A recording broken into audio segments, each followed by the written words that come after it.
வாராகி, என் அன்பு குழந்தையே, என்னுடைய தங்கமே, சிரித்து சிரித்து பார்த்த உன் மகம் இப்பொழுது அழுது கொண்டே இருக்கிறதே. எதற்காக அழுது கொண்டே இருக்கிறாய்? அழக்கூடிய விஷயங்கள் அப்படியென நடந்தது. வாழ்க்கையில் எப்பொழுதும் நடந்து கொண்டிருக்கும் விஷயம்தானே நடந்து கொண்டிருக்கிறது. ஏன் இப்பொழுது பழைய விஷயத்தை எல்லாம் நினைத்து கவலைப்படுகிறாய்? ஏதாவது புதிதாக நடந்து விட்டதா?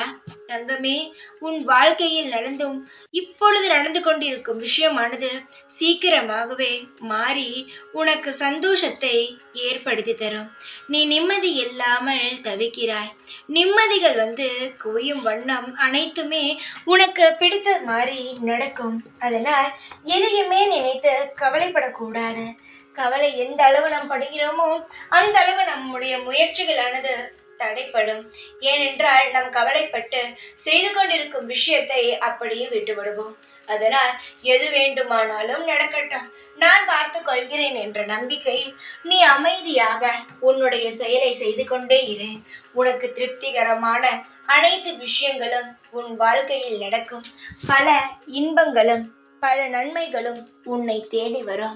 அதனால் நான் இருக்கிறேன், எப்பொழுதும் என்னாலும் சத்தியமாக சொல்கிறேன், உனக்கு இன்பம் மட்டுமே நடக்கும். தைரியத்துடன் இருந்தால் அனைத்தையுமே சாதிக்கலாம். தைரியம் இல்லாமல் இருந்தால் எதையுமே சாதிக்க முடியாது. உன்னிடம் நெருங்கி ஒரு வெற்றி வந்தாலும் சரி, தைரியம் இல்லாவிட்டால் அந்த வெற்றியே உன்னை விட்டு நகர்ந்துவிடும்.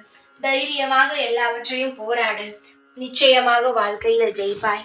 எப்பொழுதும் உன் கூடவே இருப்பேன். இந்த வாராகினா, ஜெய் வாராகி.